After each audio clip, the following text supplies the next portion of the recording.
Let the team at Black Hills Information Security test your defenses. With over 10 years of experience in penetration testing, red teaming, and threat hunting, the testers at Black Hills will help you find the holes in your security before the bad guys do. The team at Black Hills cares about educating and sharing their knowledge by creating countless blogs, open source tools, and webcasts for you to learn more about the tradecraft of pen testing and red teaming. Visit securityweekly.com/BHIS to join their mailing list and view the latest blogs and webcasts from Black Hills Information Security.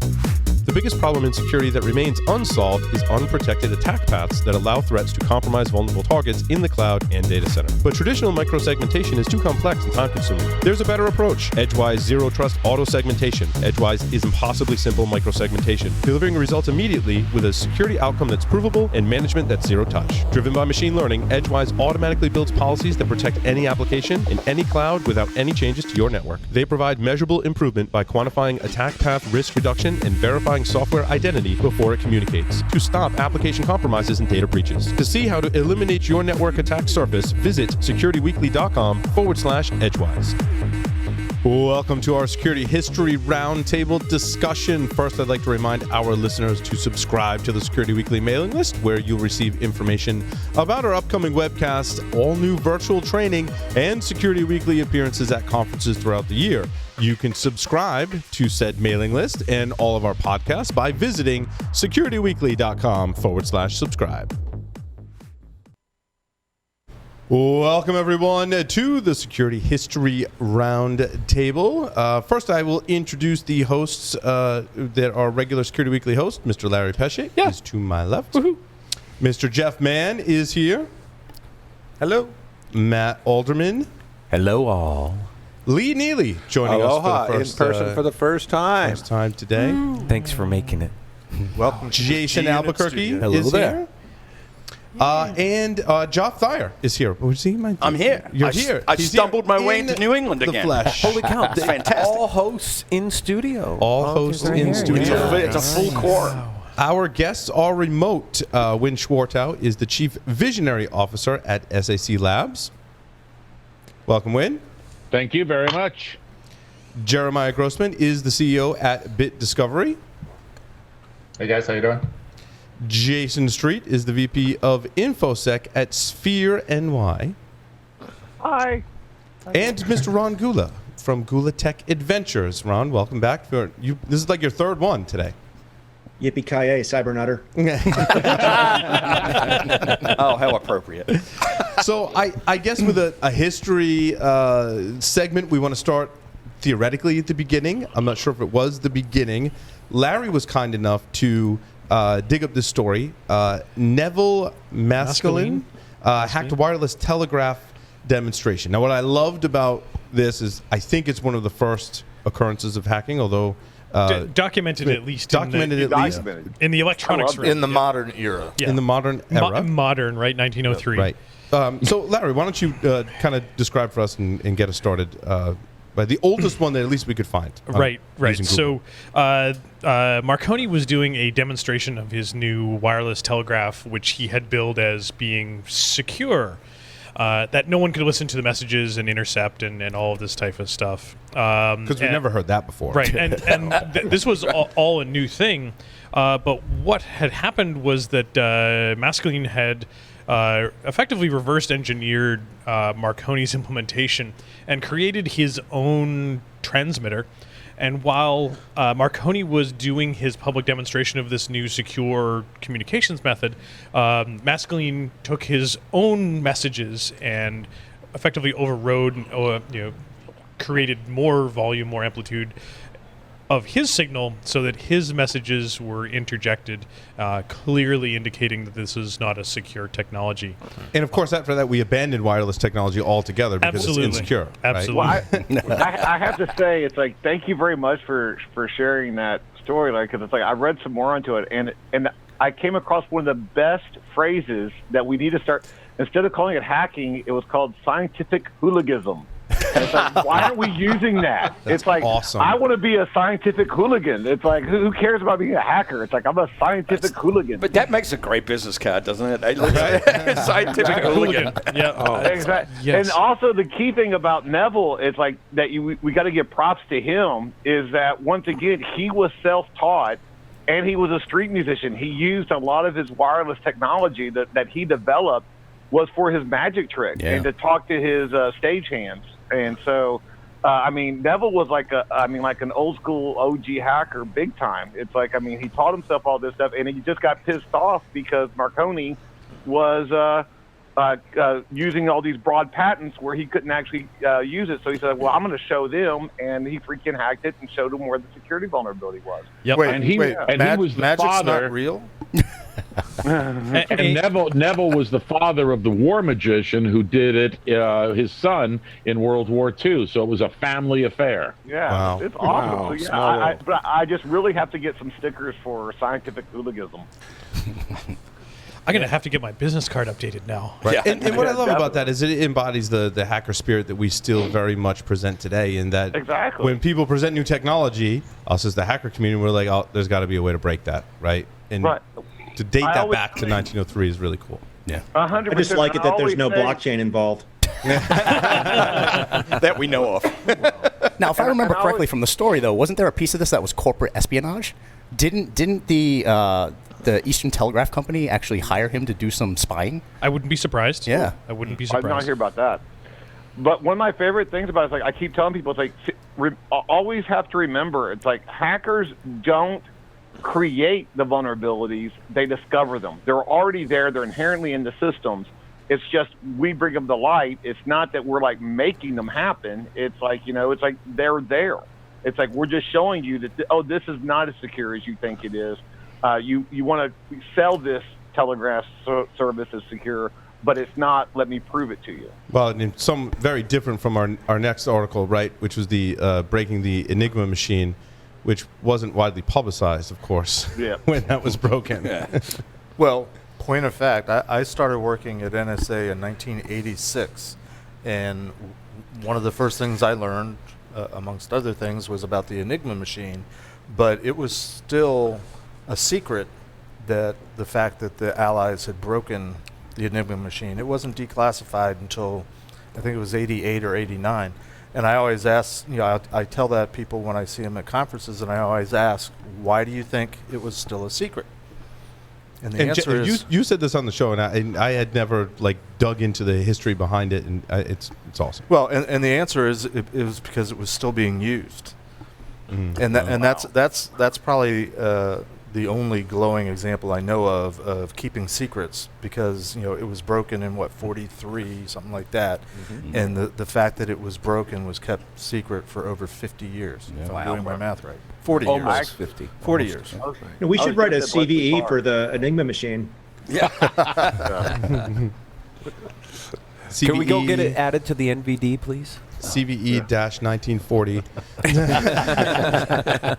So anybody who's into crypto tourism, if they're coming through Maryland, not only can you get a cigar with maybe me and Jeff there, but we can go to the Cryptological Museum at the NSA and you can see one of these machines. Yep. That place Indeed, is you awesome. can. Yes. Well, I was just at Bletchley Park, and it's like, and they totally updated and revamped what it looks like, and it's like, I mean, they've added some really cool interactive tourist sites and stuff. Talking about the Enigma machine. It's like actually looking at the bomb and how it's working, and it's really, really cool there now. Well, There's also one of those up in the Swedish NSA, about 80 kilometers north of Stockholm. They've got a museum up there as well. And Jason, you've been to the Science Museum in London. They have a terrific new display they just put together that includes the bomb, pre-bomb, and all of the derivations of that as well.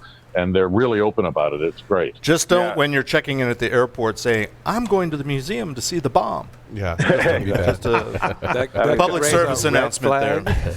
Well, I mean, it could be worse. I mean, if you said that I'm going to the museum to give them the bomb, that would be bad. Yeah. Yes. Just a note for our audience, the articles that we're talking about are all in the show notes, wiki.securityweekly.com. I encourage our listeners to go check them out as the team collectively read these, put them together. Everyone made suggestions. It was awesome.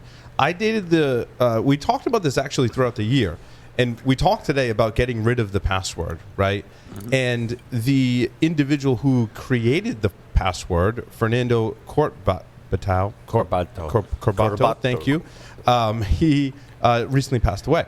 And so there's a lot of articles written which caused me to kind of do some research as to exactly why and how the first password was created, right, on a CTSS system, which was actually an IBM 7090. Now, one of the books I read, of course, in preparation for this was Hackers, Heroes of the Computer Revolution. And they go into the contention between the hacker group at MIT, the Model Railroad Club, right, and the CTSS system, which was a time-sharing system, and how that was very opposite of the hacker culture, which we'll talk about later. But basically, users wanted to not have other users see their files, so Fernando created the password, and then Alan Scher, 25 years later, came out and said, yeah, I hacked those passwords and printed them out. So that story is in there too, which is just, it's a fascinating read, and probably the first password dump, maybe, in history, 1966. Huh. Was anyone around back then? Yeah. On computers? You need to define computer, because I did my first hack in 1958. And my mother was furious with me for making lots of telephone calls, because back in those days, every local call was like 10 cents a minute. Mm-hmm. So she was all over my case about it. So she puts a lock on the telephone, and I'm 6 years old. Uh-oh. That night, she goes, oh, you figured out how to get around the lock. And back in those days, for those of you who remember, if you did it right, you could hit the ringer, for anybody who remembers what those were, fast enough to bypass the lock and trigger the stepping relays back in the old switching systems. Get a hold of an operator, say, my phone is broken, can you please connect me? That's awesome. The question is, how did she figure out that you'd hacked it? The phone bill. Yeah. Oh, okay. You needed to hack the billing system when? Well, no, that did not come until 1972. When we used to get our bills on Hollywood cards. And next to the amount of money that you owed, there was a blank space. And we said, what if? So we go down to the computer center, put a minus sign next to the amount of money we owed, and we'd get a refund every month for the amount of services we used. Beautiful, beautiful. That's beautiful. It sounds like the constant battle I'm in with my son, especially my oldest, right? Trying to lock them out of things just doesn't work. He just uses a crowbar. He does. He actually used a crowbar to get into my office. Well, I seem to remember a couple of years after that, we were using a timeshare system, and we had modems, so we decided we'd dial up other numbers, and we dialed up the number for the local phone company. There was no logging in. It was you dialed up, you were in. The only problem we had is we didn't do enough research on what to do once we were in. Facepalm moment. Which is interesting today. I mean, we can go to the internet and find just about anything, including manuals for things that we want to hack. And it was interesting to go back in history and think about life before Google. And if I wanted to, as Lee was mentioning, hack the phone system, I had to find manuals, right? And there was a lot of people trading manuals, ordering manuals to hack all kinds of things, and a lot of the things that I read, which is pretty cool. Well, and back then we had the Anarchist Cookbook too. That's right. Yes. And that's also what got the Legion of Doom in so much trouble when they got sued by the feds, because they bought for $19 or $20 or $30 the operating system for the early SS7s, and they used that to break in, and AT&T went after them, and Bill Cook out of Chicago was the federal prosecutor, and they spent hundreds of thousands of dollars going after Goggins and a bunch of other guys in order to prove that they had stolen proprietary information that actually had an ISBN number and a price. Now, I found the first computer virus, which this is what the internet told me, was 1969. Has to be true. It has to be true, right? It was called Rabbits, and it stated that nobody knows who made it and nobody knows why. Is that still true? Everyone's just kind of smiling. If you do know, you're not going to say on the air. I think Fred Cohen might argue with you about that from a public disclosure standpoint.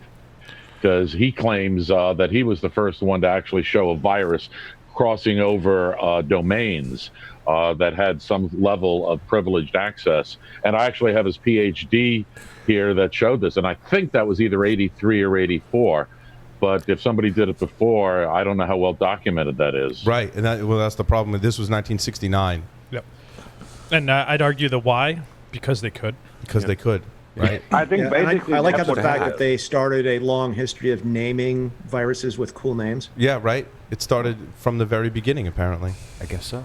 Oh, man, and I thought Heartbleed was the first brand.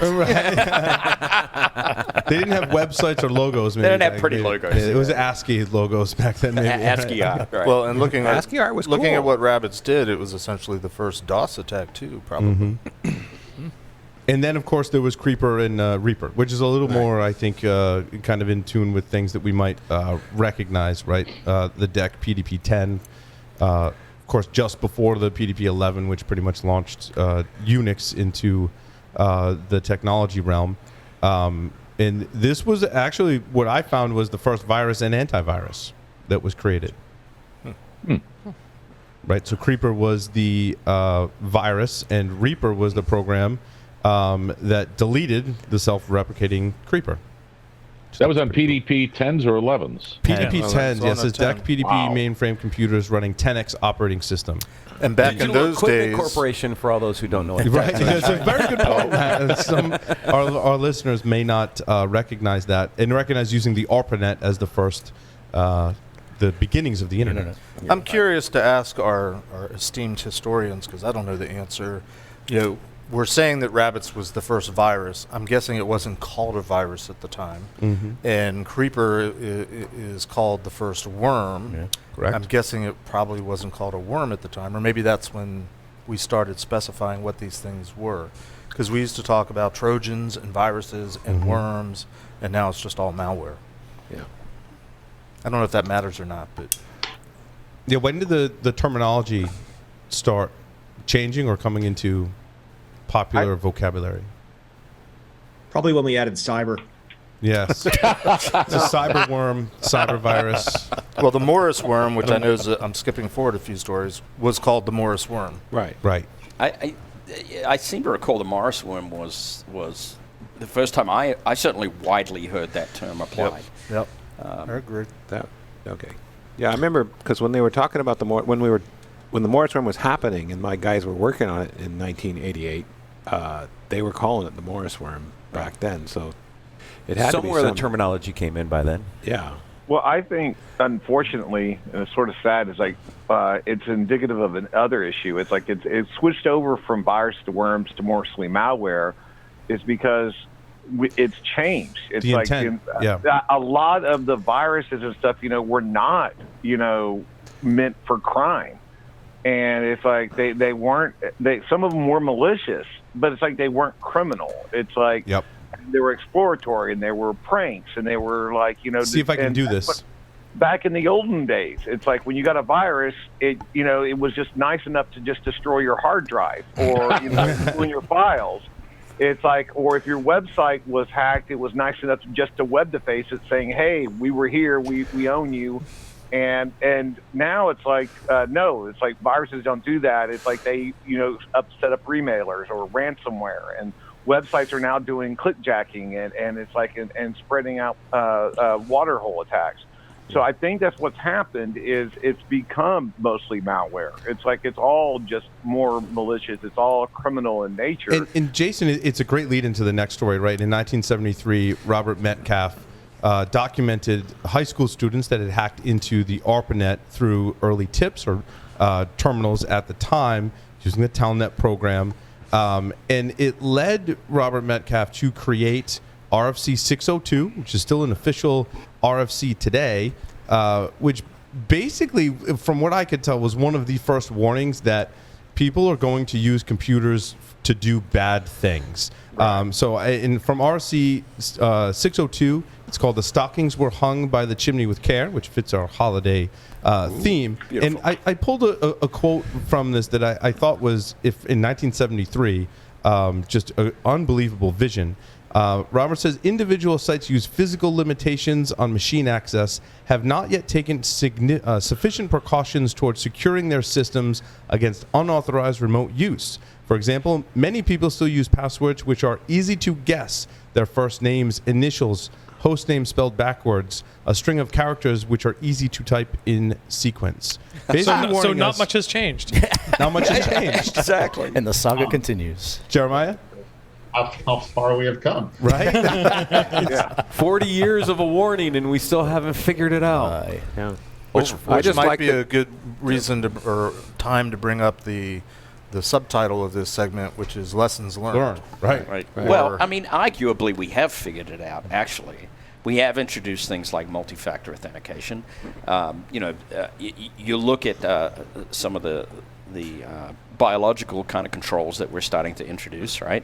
Fingerprinting and face recognition and so on. It may not necessarily be the right steps in the right direction, but we have figured some alternatives out. But much adoption, of the MFA today is really just another password. It is. Adoption. Now, there are better schemes, of course. But well, adoption is the other issue, right? Yes. Yeah. I mean, everybody gets used to a model. It's kind of like driving a car. It's like, what do you mean I can take my hands off the steering wheel, right? I mean, it's, getting the user community to move and change, even getting the IT community to move and change is challenging. Well, I don't know if you've read the recent articles about Ring and how parents are horrified that people are spying on them on the internet. And really, it goes back to RFC 602. Yeah.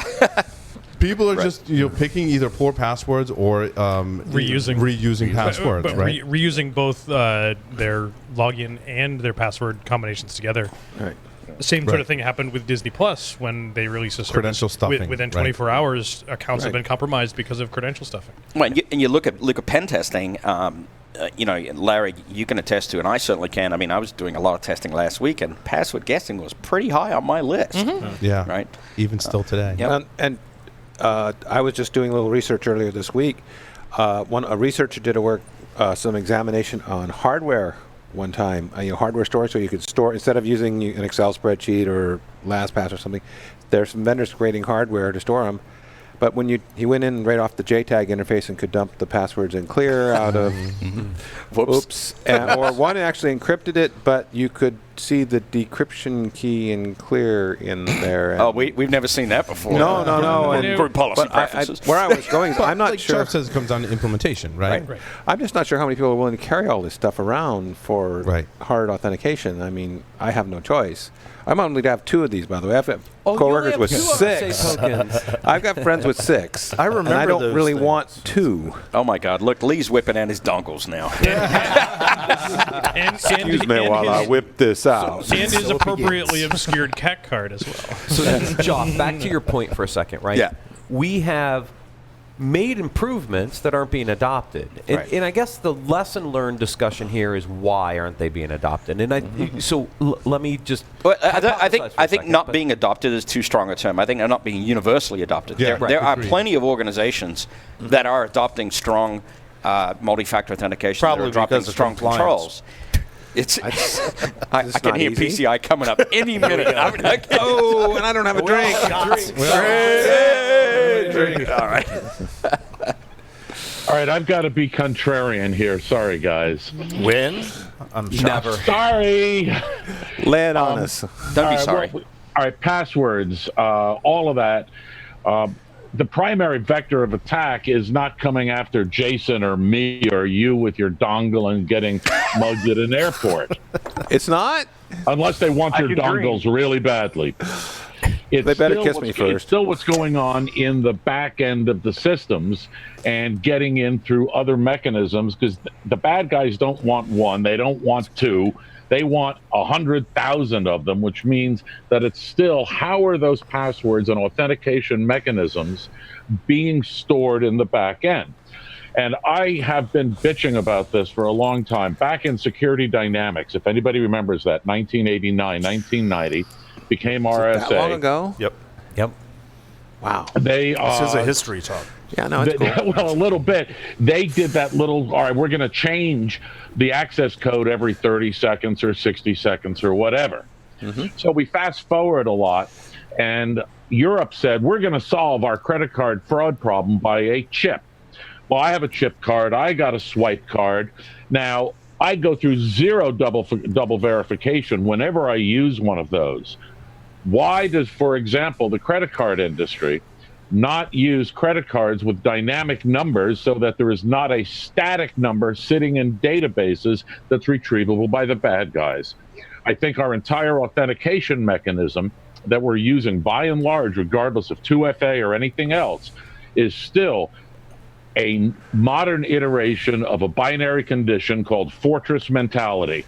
I'm going to keep the bad guys out if I put in this one block, versus having, in this case, a time-based shift over time where that is not, whatever you download, whatever database you compromise, effectively is useless.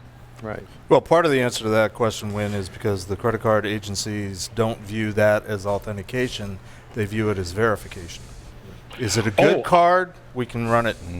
You can. I fully agree, and that's why we're all paying for fraud at 18%, because they're using it as a case of cost of doing business, inventory shrinkage in the old physical world of looking at things.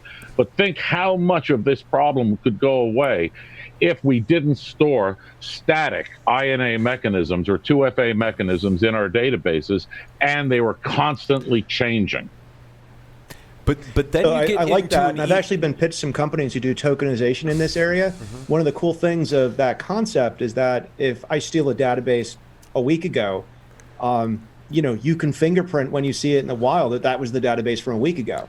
So that's really, really useful for knowing when you were compromised. Absolutely. And we have the technology. I've seen credit cards prototype that have the last 4 digits constantly changing. And it's a matter of redefining how we do our database storage of authentication mechanisms.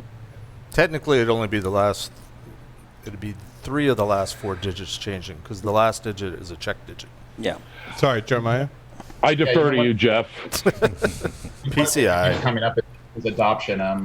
We read earlier, 1973. We could have read that quote today, and no one would have known the difference. Yep. There is alternatives to passwords, MFA, but I think less than 5% of users have adopted it.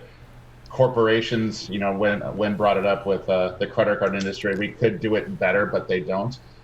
I don't think we're lacking ideas so much as far as how to make things secure, but we're lacking incentives in the system to get the right people to do the right thing at the right time.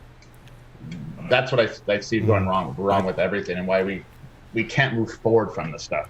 Right. So what's pushing against the incentives I see is there's a tremendous pressure for user convenience, usability, speed of operation. These are all pressures going in the other direction against adopting some of these secure mechanisms. I mean, everybody on the panel here has said various things. We have the technology. We have the solutions. It's a matter of getting the will faster, stronger. Yeah, it's a matter of actually having the willpower to follow through on it. At the cost of a little bit of convenience sometimes, and I think a lot of folks are not willing to that end, take that cost. And you guys at Penn Test more recently than I have, I often found that the worst offenders are not the user community; it's the admins. Yeah, They're the actually, ones taking the shortcuts. that's a true statement, and I'm not going to blame them for it. I think they've got a lot of pressures that they're trying to compensate for, and when you have a lot of pressures, you turn to some convenient and potentially lazy habits, and that actually opens the door for a lot of the attacks that we're able to pull off. I'll be perfectly honest with you, in the pen testing world, the organizations that do it really well, they're tough nuts to crack. They're hard to pen test. I mean, they really are. Now, right? kind of segueing off of passwords, which kind of relates to the Clifford Stall, right? If you're in InfoSec or interested in getting in InfoSec, it's one of the books that pushed me into this field. Highly recommend that you read it. It culminated, right, with a group in West Germany was selling military information, such as passwords, to the KGB, but it was Clifford Stall, which I look at as the first instance of threat hunting. Before we coined the term threat hunting, right? Just for parliamentary procedure, what is the name of the book, Paul? A Cuckoo's Egg. Thank you. Yes, A Cuckoo's Egg, Clifford Stall, and this was in 1988, where basically an accounting error led Clifford down a path. which is still very valid today. So if It's you're a often bad guy out there, remember to always adjust the accounting. Don't just clear the logs out. Follow the accounting trail. Well, but there were some other interesting things Clifford did, like he created Turned a troves Mac into a fishbowl. That was not pretty cool. Well, that came later. But he did things to keep the hacker engaged while he was attempting to do his forensics. Was it the first instance of a honeypot, you think? That's what I was thinking, because he created this whole SDI net honeypot that they could then just start reaming through the data. They were long enough to stay connected. Prior to that, he was doing things like dangling his keys across the bare connectors on the RS-232 connector to create noise. Characters. Yeah. He didn't have the advantage at that time of the World Wide Web and the hackers simply trying to load the page that had lots of images. He didn't have a cyber deception solution. No. But well, think about what I mean. These techniques are kind of common today. Can we trace their origins back, or am I just being opportunistic? What I liked about the book was that even though it was 1986, a good bit of the book is like going to the NSA, going to the FBI, going to the Pentagon, going to these defense contractors, TRW, things like going internationally. And that was 86. And when people ask, like, why is DHS or the Pentagon or the NSA, kind of so complex these days, it was like that even back in 86. Yeah. One other point on this, though, is when I got into cyber, this was one of the books that got me into cyber. So I used to recommend this to people. The other book was The Puzzle Palace. Yep. But then the third book was Information Warfare. And I can't remember the name of the author of that book. Who was that? Yeah. Well, Win, you're too we'll modest. have to Google it. Well, no. But it's a good point. When 1991 was your first book? The first fictionalized version of it was 1990. Then I started talking with the feds and all of that, and they called me crazy. When I testified before Congress, before the book came out, they said, Mr. Schwartau, why would the bad guys ever want to use the internet? And it went sort of downhill. Went downhill from there. And then the book, I think, came out in late '93 as the first nonfiction version of it. And I never expected all of the stuff that I said was going to happen. Yeah. If it's any consolation, Win, we still think you're crazy. No, I appreciate that because you ought to see what's coming next. Absolutely. You are kind of crazy, Win. And so that was before that, right? I think leading up to those events in just before that 1988, right, was the Morris worm. There's just like a lot of really interesting facts about the Morris worm and in the Morris family, right? His dad was the esteemed MIT professor. Also an NSA employee, because I took a course with him one time. Oh, I didn't know that. Yeah. That's interesting. When I was at MIT, I didn't realize the history, right? We would go there for security camp, all the universities in the Northeast, MIT right? Security camp. You remember that, right? And we would talk a lot about Robert Morris and his dad and the whole dynamic. And I guess when I was getting into security and reading about the Morris worm, I was like, why didn't Robert Morris do security, right? Like, this is the first worm. Now it caused damage. He was the first person to be charged under the Computer Fraud and Abuse Act, and was convicted felon, right? I guess his dad, the story that I heard, dad was ashamed, and Robert Jr. was like, yeah, I won't do anything else with security. And from my knowledge, he's still an MIT professor today. Became a professor. Yeah. Wow. So And not that it matters, I guess, but at the time it was Robert Morris Jr. that was doing the bad things, and Sr. was the one that was esteemed, distinguished, and embarrassed by his child. Yes. That's never happened to any of us as parents. No, not at all. Some of the actual bugs in there are ones that could still be valid today, actually, in Unix systems, right? But he basically crashed the entire internet. Yep. Right. Which is not possible today, of course. No. Never. Wait. Wait. When? We're going to crash the internet again? Oh, I don't. That's out of the scope of this conversation. Let's move on. Jeff, you're doing a great job. Any inspirations that we drew in our careers from the Morris worm, or any interesting facts? Jeremiah, you make copies of the internet that Robert took down. I wasn't making a copy of the internet back then. Right. Probably easier. Well, maybe not. Would have fit on a floppy. Yeah. One of the things that happened back, and I think it was 95, I could be wrong on the date, is when Bill Cheswick first published a map of the internet. Do you guys remember that? Yeah, I remember it. Yeah. Yeah. It was at InfoWarCon, and he had these incredible pictures and it was like, what is that, Bill? Oh, that's the internet. Yep. And it was absolutely fascinating for him to actually have been able to use a worm, massive pinging on various techniques that might be considered hostile today in order to give us a view of what existed back then. And that happened in 2012. It's like where they did the internet survey where the massive botnet did a mapping of the internet. So it's like I remember that one as well. So back in the 90s, there used to be a email called the Scout Report that would give a list of the number of domains on the internet. Yeah, I remember that. And the number of connection points. And that eventually became unwieldy. It's changed. The Scout Report still exists, but it's something else that lands in my spam filter now. But it was just interesting watching it grow. But before that, I remember in the mid-'80s and before, there was a book. It was about that thick of everybody on the internet, what their computer was, what it did, what their contact was. Well, and I think to put that in context real quick, back in those days, there was no such thing as private addressing. No. So if you were on the internet, you had an IP address or an IP range, and it was routable, it was searchable, and it was being proliferated. Is that the right word? Yeah. Anything that you could tap into. And you know what? It's a shame. Everything. It's a shame we moved away from that. Honestly, network address translation is the most abysmal, awful thing ever invented. I agree. Now, Joff, when I started at the university in the security role in 2001, all of the students had internet routing IP addresses. They probably still do. I'm sure you had a similar experience, right? I was building big networks all the way up till 2010, 2011. And we were still putting students on the public internet. A lot of places were.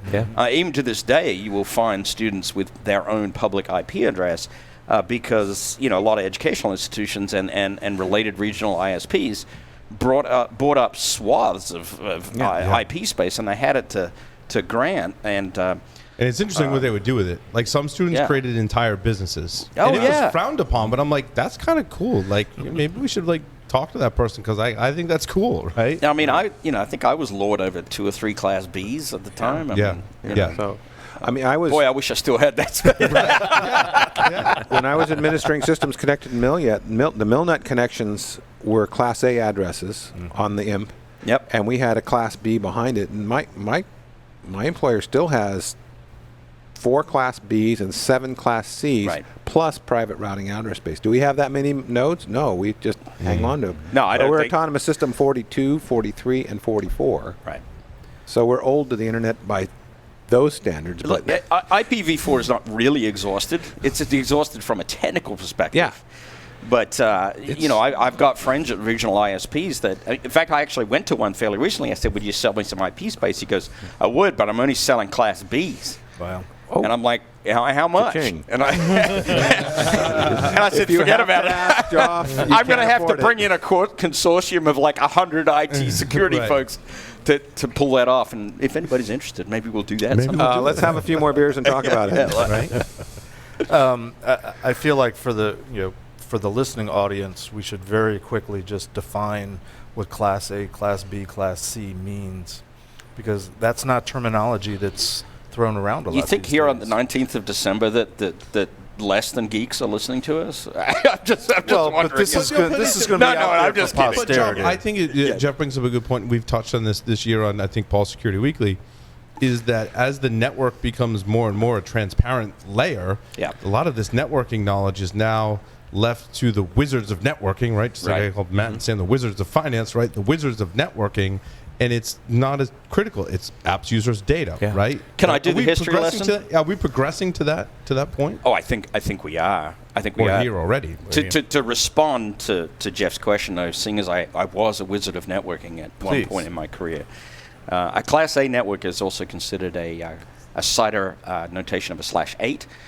which is CIDR. CIDR. Google it. And it is a boatload of addresses. I can't do the math. Yeah, I'm trying to do the math. 16,770,214. Yeah, so somewhere north of 16 million. A class 16.8 million. Yeah. A class B is masked at /16, which is 65,535 addresses, and a class C, which everybody's probably all used to, is also known as a /24, which is all of 256 minus broadcast minus whatever. Yep.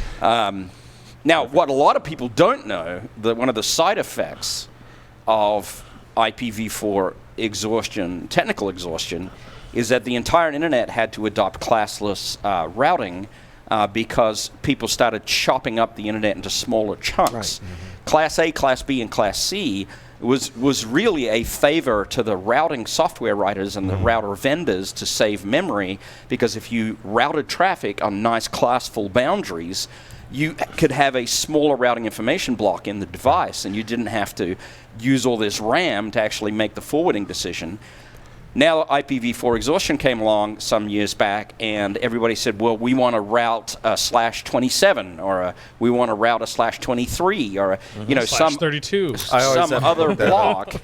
And you can do that. You can chop these things up. But what happens is that for autonomous system numbers inside of routing devices, you have to allocate memory for those forwarding entries, and the internet route table jumped from some number, and I'm not going to be good at the history here, but there was about 150,000 routes, and it jumped to north of 450,000 routes at about that transition. Is that because it largely was designed just to connect schools and government entities and ARPANET?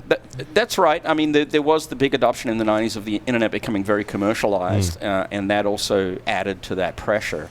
But the classless routing is frankly a disaster from route resources and cost perspective. I was getting a new license and talking about computers with this. She was processing, and I said, yeah, I started programming when I was 7. She's like, oh, I didn't know they had computers back then. I thought that all started in the 90s. Wow.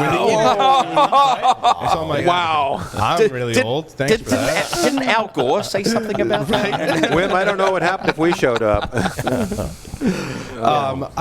There's 3 areas that I'm excited to talk about in this segment, and the first is the history of antivirus. And I think all of us have heard from the folks that believe computers were invented when the internet became popular in the 90s, right? When they hear of antivirus software, the first logical from, normal smart people that you talk to that aren't in security or networking, they say, well, shouldn't the antivirus companies create viruses, right? And it's always been like a theory. We traced some of the first viruses already. The antivirus industry, I traced back to 1987 with McAfee being one of the first ones, right? And G-Data Software, the first to market with the Ultimate Virus Killer 2000, shortly followed by McAfee's Virus Scan. Interesting how we go from that to where we are today. Right. Well, amazing where McAfee has gone to where he is today. Yeah. Well, I think that's an entirely different discussion. Although, no, that discussion, I think both of them have gone completely off the rails. Yeah, actually, that's a lot of truth to that statement. Both the antivirus and the individual. If you ever have a chance, go back to when McAfee first started getting fame. There was a profile of him in People magazine with him laid out on a bed with his white cat. That makes perfect sense now, Win. It does today. In today's context, it makes sense, but then, no. Is there evidence? Does anyone ever presented evidence that antivirus companies created malware, or is that just a fable?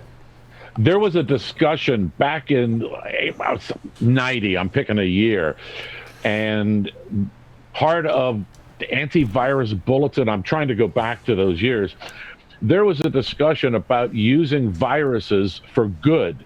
Today we call it auto update and what have you. Yeah. Mm-hmm. But back in those days it was maybe we can fix the networks and keep everything alive and well if corporations distribute their own viruses. That debate lasted less than a year. Yeah. Well, and then you had instances of that over history, the lion worm being one, right? And where it was a virus for good, but people were still prosecuted for that. which is Yeah, interesting. and Paul, I know in show history we've at least talked about it once that, oh my gosh, there's talk that antivirus companies make their own viruses to sell their products because fear, uncertainty, and doubt. But now they don't need to, right? I mean, there's enough malware out there. The funny thing is now, So there was. they actually do, because a lot of the antivirus engines out there today are AI and ML based, and if you just submit a certain class of antivirus or virus, Another drinking offense. you can train their model to go the other way. Yeah. Misdirect the model, make the child behave badly. So it used to be that the antivirus signatures were distributed to a group. You had to be a member of the group. They were distributed in encrypted form, the signatures, and you had a certain time to distribute them. So there was no time to do analysis on the signatures. You just had to push them out, and if you didn't do them timely, you were kicked out. And if you're McAfee or Symantec or one of those, you didn't want to get kicked out. One of the big members of the consortium and had a controlling interest, produced no signatures, was not an American company, but was controlling the consortium. So there was a lot of contention that this, and I will not name them, that they were using that to create malware, as Larry was hinting before. I think that model is out the window, but at that time it was a great conversation to have in certain circles. So it strikes me that the conversation's a difficult one to have, because if you look at operating system technology, over the last 20, 30 years, it has changed significantly. When you move from a model when we had monolithic binaries that were statically compiled to a model where you have a lot of dynamic code running, and I don't care what the operating system is, whether it's a Unix kernel, BSD-based, Linux-based, whether it's a Windows kernel. The fact that you can dynamically push code into other objects that are running on the system changed the landscape radically in terms of the harm that could be inflicted by various malware, and it also proliferated the diversity of the malware to such a point where in fact the traditional AV model, as we came to know it, would not scale anymore. So that makes it a very, very tough discussion to have, because the landscape is incredibly diverse and just massive now. Do you guys all remember Dr. Gene Schultz? We do. Oh yeah. Dear friend, and one of the final discussions that he and I had at RSA, he made this comment, and it has stuck with me ever since. And he goes, after a few drinks, he says, "For the life of me, I do not understand why operating system manufacturers can't build a self-repellent OS." Yeah. That sounds like Gene. Yeah. That's Gene. I used to work with him. I had the honor of working with him many or even self-defending in some respects, right? It doesn't have to be self-repellent, but could it be self-defending? Yeah. Well, that also goes back to, you were talking about the viruses early on. Don't forget, I think it was 1991 when they started really coming about. Mark Ludwig wrote a book called The Virus Creation Laboratory and distributed all the software for free. Whoa. Cool. Now, wasn't there also a case in that time frame? I got a copy up here, too. Wasn't there a time somewhere in the 90s that or maybe it was even the 2000s, that McAfee accidentally tagged Office as a virus and then started taking it off of systems until they updated their definition? They've done that with part of the Windows internal DLLs. Yeah, I was just going to say that. Yep. So it's not a unique case. Yeah, I mean, that exactly supports what I'm talking about with dynamic code. If we talk about a self-defending operating system, it makes it harder to write and run software, legitimate software, on the operating system. What was really interesting to me is that the early PDP hackers, PDP-1 days, right? They were looking at the CTSS system on the IBM mainframe, and were like, that's opposite of the hacker spirit, the hacker culture. They created their own time-sharing system, and they had to be convinced to do this because they thought time-sharing was a complete waste of time. Why would you split the processing of the computer between users? A user should be able to use all of the processing power in the computer. And the only way they convinced the hackers to create this was the hacker said, look, we want to, like at midnight, when we're the only people that are using the computer, boot it into single user mode. Which I could trace back to like the first occurrence of single user mode, right? But it was to use all the computing power. And they developed a time sharing system that operated during the day that it was completely open. In other words, the other time sharing systems would try and prevent users from doing bad things like shutting down the system, right? In the hacker's time sharing system, the shutdown command, anyone could run it. The novelty wore off immediately, and we're all working together to run software on the operating system. I think that may be why operating system vendors have not put those barriers in to be able to run software on the operating system, because it could prevent legitimate software.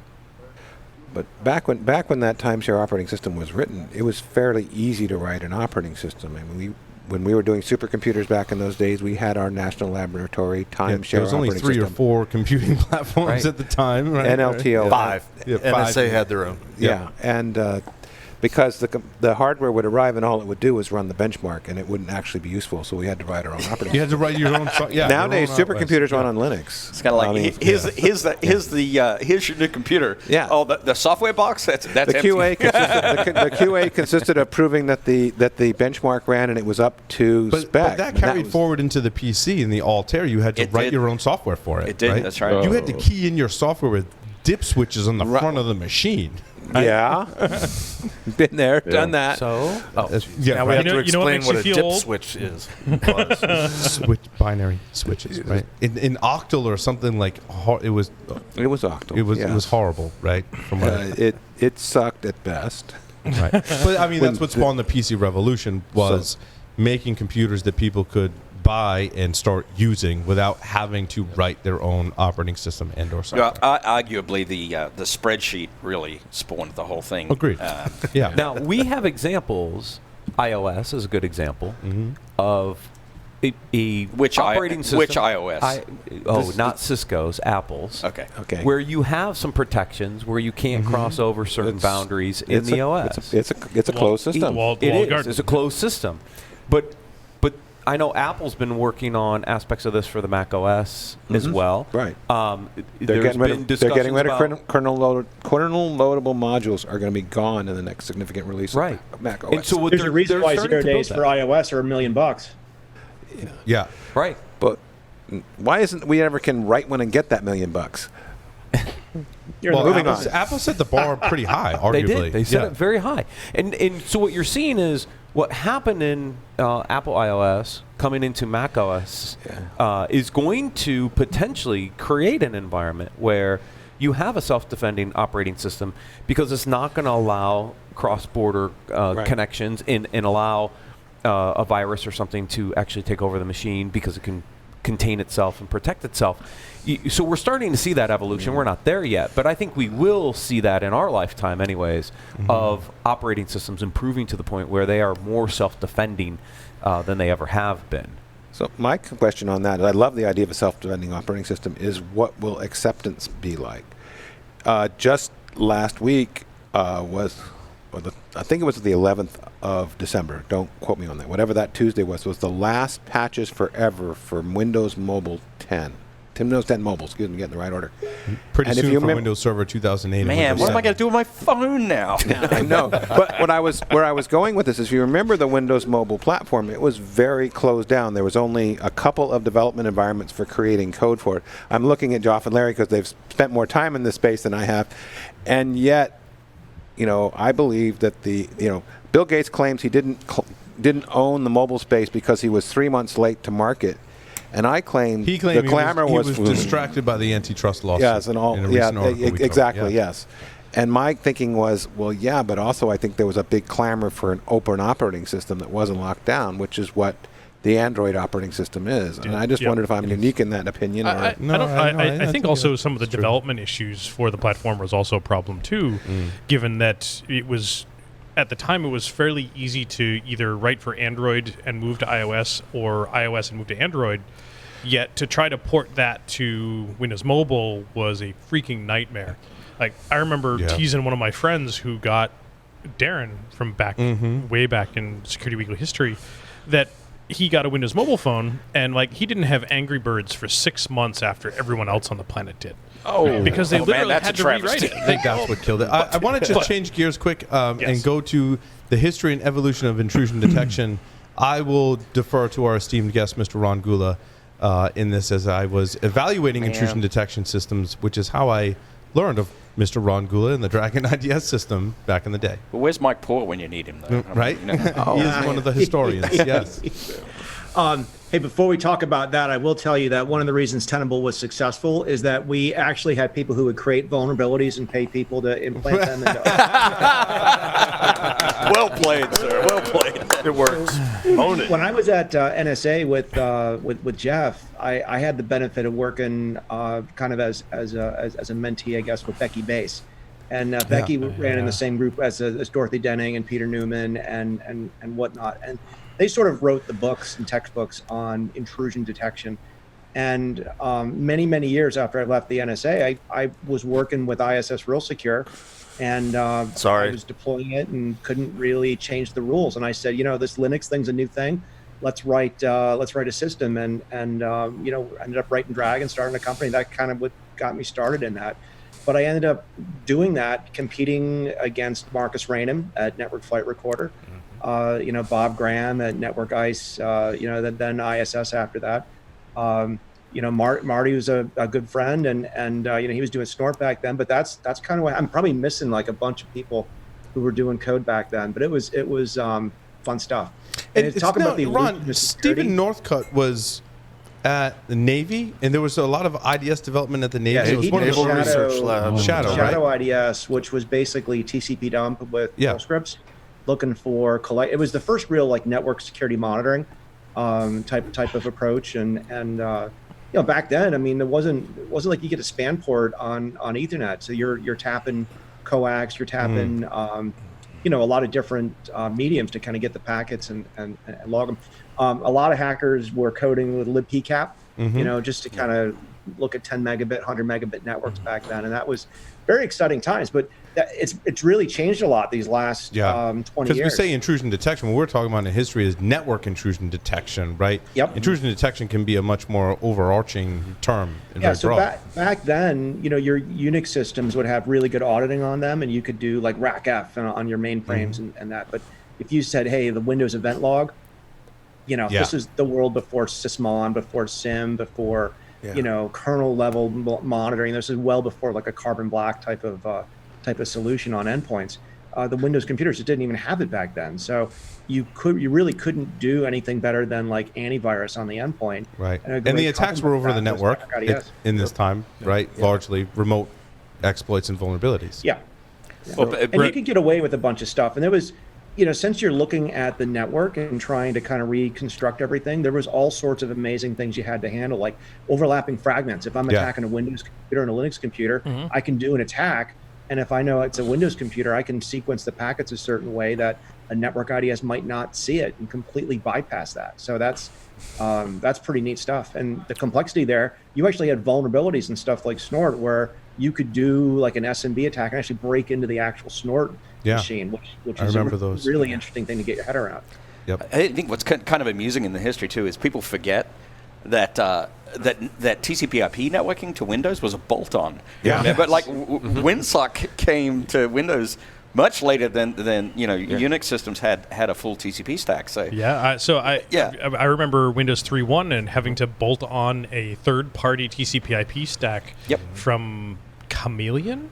That's right. That was Chameleon. Novell was a similar kind of thing. Novell was a thing, and so and also to Ron's point, fragmentation reassembly policies. That I teach this stuff in my class at a section towards the end of the week, and people go, well, why would people reassemble packets in different orders from these different vendors, and they want to know some sort of logical reason, and I'm like, because the developer just made that decision. It was a completely arbitrary decision. And it led to all sorts of attacks. In fact, Jeremiah, you and I were talking about the Smurf attack, which I remembered as ICMP based. You actually experienced one of these attacks early on. So my very first job in information security was January 10th of 2000, just after Y2K. I got a job over at Yahoo. And I think it was several months later we experienced the first ever Smurf attack, major DDoS attack that took down, if you remember the history, eBay, Amazon, and Yahoo first. Yep. And no one had seen anything like it. Our big Cisco firewalls went down and things like that. And it was just a large-scale ICMP attack, but it was a first of its kind. And the FBI was calling us. All the engineers from the other companies were calling us, how we were dealing with it. It was like all of a sudden, just very early in my career, thrust into the big leagues. I'm like, what this stuff is all about. Of course, Dragon had signatures for the Smurf attack shortly, and many IDSs did, right, shortly thereafter. Yeah, and then almost immediately after that, like another rule to kind of suppress the alerts if you detect it. Right. Yeah. Exactly. The first introduction of the comfort of false negatives. Since we're talking And about we're still Go ahead. fighting that. I mean, one of the things we did with Dragon is this is how we kind of met Renault for Tenable is we could load in a Nessus scan and you could then remove attacks for Linux that were going to Windows systems and try to do that triage. And some people really, but we're still fighting that fight today. That's the whole SOAR industry. Like, how do I do triage and false positives and enrichment and whatnot? It's really tough. I feel like we really should give think we an need to have honorable. the hostile bit in packets. The evil bit, yeah. Yeah, RFC 3514, right? There you go. I mean, we just should use it, man. I feel like we should give an honorable mention, and Ron would ask, to what degree it played a role in the development of Dragon. But I remember, gosh, it was late 90s, 97, 98 or so. Tom Tachek put out the what I think was the seminal paper on evading intrusion detection. I'll see in here. I thought you were going to say IDS is dead. No, that was later. That was later.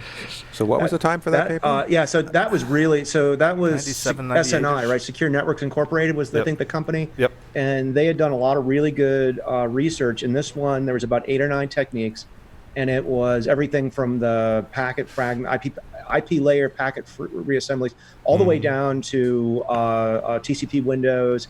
And I think they also did application layer stuff. So like the way you can take a period in a URL and expand it to like %2F or 2E. I forget offhand, which you can actually recurse, which is just crazy. But yeah, that really impacted that market. And the thing that came out as a winner from that was Bro, because at the time, Vern Paxton, he was the guy I was trying to remember before. A lot of the original Bro, he's the Bro developer. Yeah.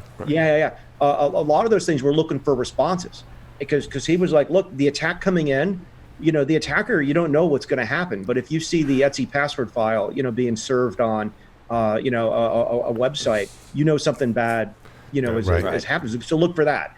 And so that really was that whole thing was very influential at the time of what can you see, what can you find.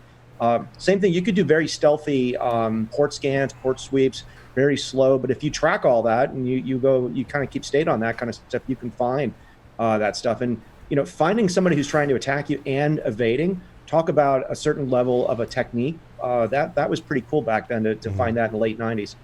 Now, what's interesting, the final topic that I wanted to discuss, which I thought was an easier question to answer. It's not. When I did research for some of my presentations in the past year or so, was who invented the firewall? There is no definitive answer to this. Is there? You got to kind of give it to Cheswick and Belvin, don't you? I think it's wait. Jeremiah. I was taught it was Marcus Random. That's the lore I always heard growing up. Yeah. He will defer. I think we could almost equally award it to Cheswick Belvin and Marcus Random, perhaps. But it sounds like there was development at a similar time. We had Steve Belvin on the show. I mean, we did. It'd be lovely to have him back to answer that question. Bill Cheswick too. Both of them years ago. Yeah. Yes. I love that discussion on the evil bit. That was my favorite part of ever of the show. So. Right. Yeah. So this may have been before, I think, Paul and Jeff, you guys were at Tenable, but when we were smaller, Marcus ran a lot of our training, and we had a holiday, all hands, and we would try to play these games to get the technical people and the non-technical people together, and You phone a friend, that kind of game was out there. Who Wants to Be a Millionaire? But we did all these Tenable and cyber questions and stuff like that. And honest to God, I got a sales guy. The question was, who invented the firewall? And he goes, well, I'm going to call on Marcus Random. And he said, well, I did invent it. So I thought that was a hilarious comment. I remember hearing about this from Paul back in the day. I was at that one. Yeah, yes. exactly. I was at that Which is one. why. Yes. Yeah. Well, the other question is, what do you mean by firewall when you talk about inventing it? I mean, when I started in '89, a firewall was basically a port filter. You allowed traffic on these ports only, and now you've got a whole lot more to it. I mean, it's really amazing. Yeah, so there is a distinction between just a packet filter and a stateful device. The first devices were really Solaris devices that had 2 NICs in them. Yeah, right. Yeah, well, I mean, that was how internet routing was working, frankly, right? Yeah. I mean, Yes. So any packet filter was just an ACL applied to it. I guess you would say the stateful firewall, right? The stateful firewall, Yes. I think, would be the way to put it. All the bolt-on features that came after that, where they turned into IPSs, right? Certainly very different today. And layer 7 application firewalls. Oh my God, where's my dream? So but I think firewall today is like your IAM user groups, right? In Amazon's cloud is really your firewall, right? Is doing in the cloud. I had an epiphany, I don't know, maybe 2 years ago. Only one? Well, one of the epiphanies that I had. Did it have 3 letters in it? I'm just wondering. It was probably related. But I was thinking about the firewalls and just sort of the whole way that this industry has evolved. And in the early days, because a lot of the practitioners were coming out of the DoD, a lot of the mindset was perimeter protection. Just protect the network because you're plugging into the internet now. That's where all the evil is. In fact, early depictions of the internet were on a network diagram were simply the cloud, and you don't know what's happening in the cloud.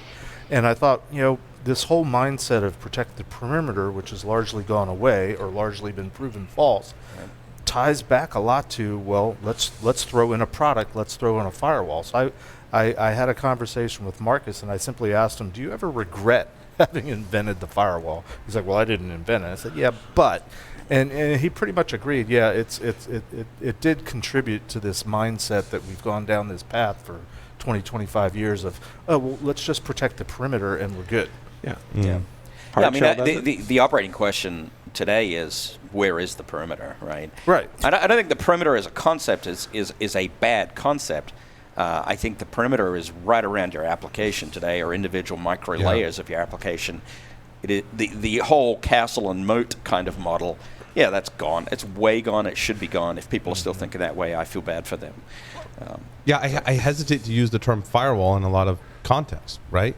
Yeah. I mean, yes, here we have an internet connection. I don't like the term. I don't like the term either. We have an internet connection here and we have a firewall, but when you're deploying applications or have users roaming around, yes, maybe they have a host-based firewall, which is somewhat different from what we were describing earlier, right? But also, when you look at what's in the cloud, it's about the controls and protections that you configure in the cloud. What has trust to talk to what? And that's really not what we would typically think of as a stateful firewall. Well, right? and the model is set for radical change. Even in the past couple of years, but even going forward in the next decade or so. I mean, you're going to see a level of micro-segmentation at application layers. You're going to see very tight communication entities be invented between client and server that nothing can actually touch that traffic flow. It's going to change so much. No, I think the point that was made about the word trust is absolutely key. Yeah. Because we talk about risk, we talk about all of the technical stuff, but even back in the old fortress mentality days, the concept of trust is something that I think our industry has forgotten about as a very fundamental element. And how do we look at networks, at applications, at human beings?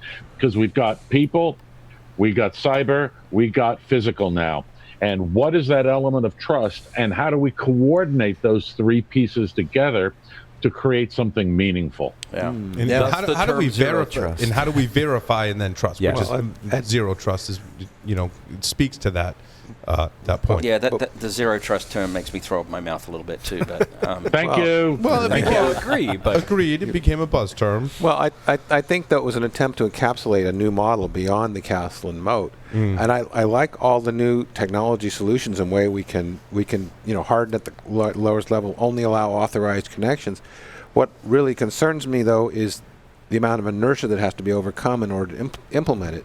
I'm reminded, going back to earlier, when EMV credit cards were created in Europe, they rolled them out. You didn't use a signature; you used your PIN with the card, and the PIN unlocked the chip on the card, and you were verified. The issuers in America said Americans can't handle a PIN with a card to get money. Yeah. Or make a purchase. But we do it with our ATMs all the time. Knock that shit off. I'm just saying. I said the same damn thing. But we still come down to these concepts, right? We were talking about the convenience. Capital One. It always rolls around scenario. to PCI. Just Well, no, but I was trying not, rather than rolling to PCI, which is valid, I was thinking, how do you overcome the inertia? How do you get past the misconceptions that Americans can't use an ATM with a PIN? I mean, credit card with a PIN. How do you get past the I can't roll those changes and get rid of that moat? That, to me, is the challenge. I mean, I think there are some cases for traditional hard security separations for devices with little to no security, but the rest of the stuff, let's change the model. Let's do it right. But the effectiveness of the to your firewall point- goes out the window as soon as you create a rule to allow something. True. But to your point there, you're talking about the inertia of acceptance of something. What about how long do you allow that trusted connection to be trusted? Or is there a trust degradation over time? How long do you trust it? That's what happened with humans. Hansen, the spies that occur everywhere with Ayers, whatever the guy named from CIA. How long do you trust Snowden. that connection after you've made it? And unless you put a dynamic system into there to do a reevaluation of that initial trust, we're back to approaching infinity in trust and waiting for something bad to happen. Yeah. But do we have the technology to do that? I tend to think we do. We do. Yeah, there are aspects of those models out there today. They're not well adopted. But Matt's read the book. Yeah. We do. You finally read the book? I've read parts of the book. I haven't finished it yet. The Cliff Notes version went. I looked at all the pictures. I think with communication security, which was where we started here, we do have the technology that is, and we've interviewed several vendors on the show, in fact, that talk to microsegmentation, that talk to dynamic, adaptable firewalls, to software-based application conditions. That's where it has to go. To user application controls. Around that microsegmentation discussion, because we were talking about the perimeter, instead of the static moat model, right? Instead of the static moat model, this revolves around identity, and its access or its ability to access applications and data at the end of the day, right? Network's a transport layer, but it still goes back to the user and their identity and how they interact with applications. That's where we're going to solve aspects of this, I think, longer term. And we're just starting to see some of the innovation coming in that space. Yeah. Gentlemen, I love this discussion. All right, Jason, why don't you closing thoughts? My closing thought is just right when he was talking about that, it's like, did you hear how we're all talking about the same thing that as through history is like when we first talked about the first thing? It's like the whole thing is like, when are we going to actually change? When is this actually going to be historical instead of talking about current events that happened, 20 years ago, but could have totally happened yesterday? It's like the same kind of different of attacks that happened 100 years ago. We could be talking about it, that's something that happened today. Wireless technology, the telegraph, all these different things that are still going on. And one of the common denominators, because it still involves humans. It's like, when are we going to start approaching that? We haven't progressed that much. We need to actually start working on, instead of talking about the stuff in the historical record, it's like, what are we actually doing to actually fix the stuff currently that's been broken and that hasn't been fixed for the last, 1,000 million years. What's awesome about that, Jason, is you also described the time travel in Endgame. But, gentlemen, thank you so much for doing this panel discussion with us today. I hope our audience learned a lot from it, and some of our newer audience was exposed to some of the history, and we learned from some of the lessons. So, everyone, thank you very much, and that will conclude this segment.